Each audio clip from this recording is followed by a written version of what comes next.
Now I would like to invite on stage the final original paper for this segment titled Adapting and Thriving, Learning and Development Strategies for a Dynamic Workforce. So please put your hands together for them. So very good morning to all of you. Today we are here to talk about a very different topic on how as an organization we are focusing on learning and development of our people. So Swati, you know, the other day I was talking to one of my team members and she seems to be so lost. She was working on OEs, by the way, open-ended. So these days we spend a lot of time framing a questionnaire, imagery, battery statements, writing scripts. So a lot of time is gone in mundane or inappropriate, I would say, activities per se. So confusion hai, solution ka kuch pata nahi. So there we have come up with the framework that we will talk about. But before that, the main topic for today we'll be talking about how at Ipsos we are focusing on our people. Thank you, Ayushi. So, and you had brought in a very, very important point in focus today, and that is a business question in hand, right? So before deep diving into this aspect, let's first understand what are the key challenges our people are facing currently, right? And let me tell you, these challenges are not only limited to just one cohort or one group. This is across at every life stage of employees. For an example, let's talk about freshers, right? And wherein we call, at Ipsos, we call them Generation Ipsos. So whenever they come to Ipsos or any organization, the main challenge is transitioning from campus to corporate, because the culture there is very, very different as compared to the corporate. And if you move to mid-level managers, I think since yesterday we were talking about Gen AI, Gen Zs, yes, here, so the dealing with Gen Zs is a big, big challenge. So it's not only about understanding their lingo. I think both of you did a good quiz yesterday also. So it's not only about lingo, but it's also about understanding the human behind that language, right? So then let's move to our leadership team. So leadership team is also not untouched from those kind of challenges. For them, major challenge is attracting and retaining them and meeting the business objective with that. I think Ashwini, when you were introducing, you specifically talked about that. So these are the key challenges. So now let's talk about that at Ipsos, how did we get to know about these challenges? And Poonam or Kedar already mentioned that at Ipsos, people are at the heart of the organization. I'm here to reinforce the same thing again.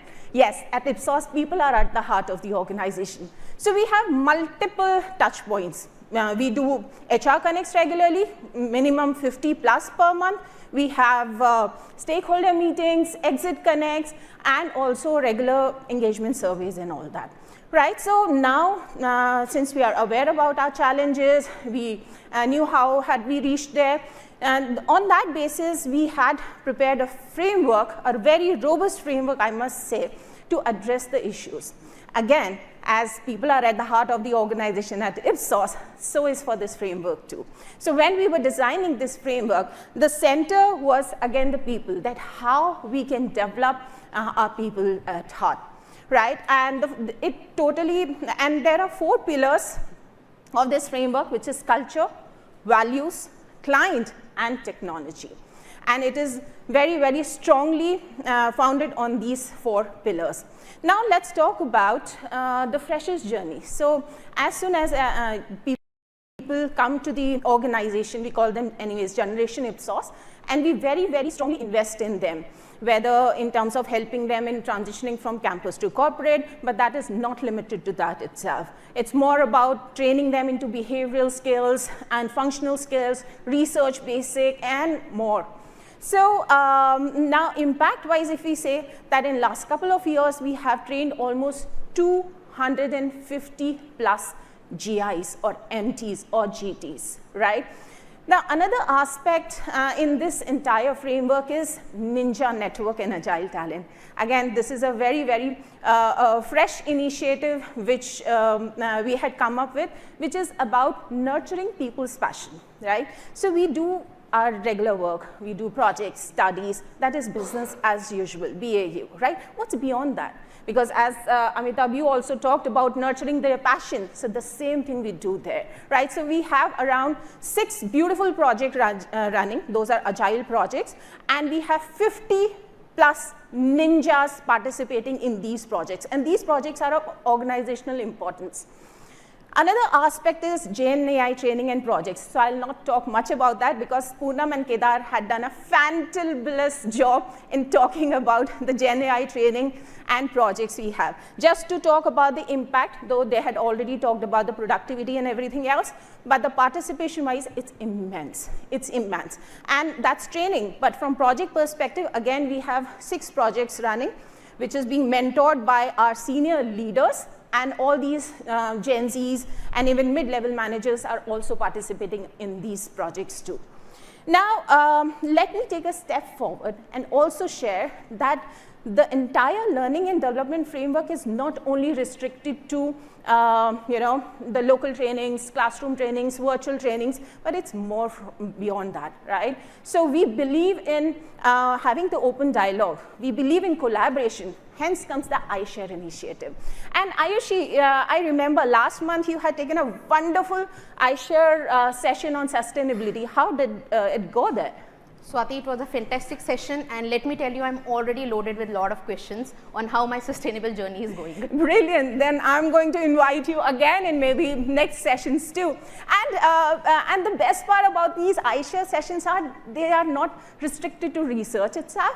They're beyond that. Like for an example, sustainability, which Ayushi took, and travel log, very, very fresh topics and all that. Again, the focus is on collaboration and having that open discussion around these topics, right? And again, the next initiative which I would talk about is Learning Week. It is very, very close to my heart because it really creates that kind of culture in the organization, culture of learning. It's all about celebration when we talk about Learning Week. If I talk about impact, approx 50 plus speakers and presenters presented during that week. 1,500 plus participants were there during that week. So it was a huge, huge success. See, success doesn't come from only the participation. It's more about how much people are enjoying that learning journey, right? So it's all about journey. So that is the Learning Week. And another important aspect in the entire framework is capability building. And this initiative is fresh at a nascent stage, which we had launched in Feb and March. And best part about this initiative was that we partnered with our leaders, at Ipsos itself. So we discussed about the challenges people are facing, and also these initiatives or capability building initiatives are around reskilling and upskilling, and across levels and functions. So this is how the entire framework looks like, and we talked about the impact also. Ayushi, would you like to share something around that too? So the framework that you were referring to, it's like a circle that we have. So we start from college, we go to the senior level, and seniors again going back to the students. So these must be sounding very generic to you, but what important here is that we keep reinforcing these. From talent to development to ongoing learning is very, very important. So let us hear what our Ipsosians have to say about it. At Ipsos, I've seen firsthand actually how investing in training can actually transform a team. It is not just about the new skills that I'm talking about, it's about the energy and excitement that it brings in the team. Eventually, every training we do actually creates positive ripple effects on the whole team.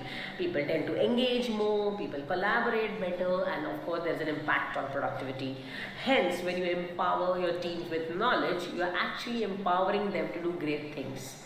So thank you, Ipsos. As a new management trainee at Ipsos, I have been fortunate enough to attend various training sessions that have helped me to enhance my professional skills. For instance, Ipsos recently conducted a learning week which has helped me to build on my technical skills ranging from Excel to Python. This knowledge has been valuable in streamlining my daily tasks and also analyzing the data more effectively.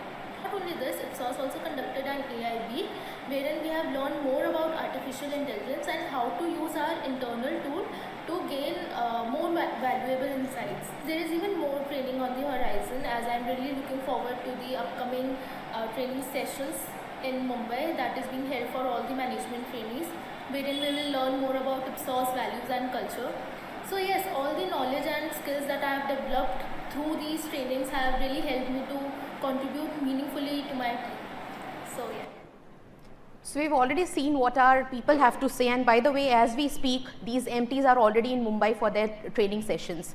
So Swati, you know, the girl who was talking about her experience, the management trainee, is actually the one who talked about her journey of spending so many hours. So it's like coming back to full circle, right? Absolutely. Amazing, amazing. So with this, we would like to leave you all with a message that as industry people, as industry stalwarts, we need to focus on our people. We are the builders. Let's build a better world. Thank you. When the Gen Z side of employee pool might be AI naturals and the seniors might be a little slow, how do you manage the workforce dynamics in this case? I'll take that question, right? So thank you for asking. I think that's a very, very important point, because there is a difference between not only the energy, but the mindset of people, right? So here at Ipsos, we intentionally have those kind of learning initiatives around that. It's a very sensitive issue. So for an example, we have navigating waves of change, that kind of capsule program for our Gen Zs, so that they understand that what are the key expectations from them. Similarly, for managers, we have these capsules program to handle these Gen Zs, and it's not only limited to the capsules program, because but more important is how are we bringing them together. So what we do is we do few workshops around them, wherein we bring them together after these trainings, and wherein they discuss, okay, and openly. Again, when I talked about the open mindset, that comes into play here. So during these workshops, they talk about, suppose if they have any specific challenge, and then it's like a peer coaching also, and they discuss and solve the challenges out there. But yeah, thank you for asking. The next one is, can you give some examples of the programs that the ninjas participate in that allows them to follow their passion? Yes, I have the list, but I'll not share the entire one because I don't want everybody to copy. Yes, so as I said that we have beautiful agile projects and Ninja network here. So 6 projects are running, and few are ESG warriors, then we have creative ninjas, then we have analytical ninjas. So these are key 3 ones which are, wherein they are participating very actively, and there are 50 plus ninjas there. And one good thing is that they are not only restricted to their own spaces, they're networking with each other. So you should see the kind of energy they are maintaining out there. Thank you for asking. And the final one is, what strategies have been most effective in creating personalized learning paths, which align not just with the organizational goals, but with the individual goals? So thank you for asking. I would be a little honest out here. Right now, our focus is mainly on collective learning programs.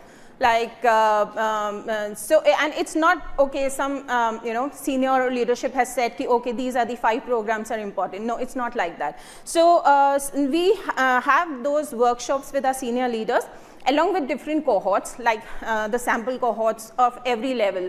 RESRE, and then mid-level, and then senior level also, and then we have those kind of discussion in terms of training need identification. So I agree, we are yet to reach there in terms of having that personalized training programs. For an example, during my PDR, if these 3 trainings are identified and what the organization is doing towards that, we are not yet there. So, but soon we'll be reaching there, but at least a cohort-wise, we are identifying, we are working towards that, and we have very beautiful, training programs around them. Yeah. Just to add on to what Swati mentioned, so apart from these fundamental trainings that we have, the framework that we showed over here, we have the portal as well, where individually, if you are thinking that you need certain kind of training, a new manager is on board.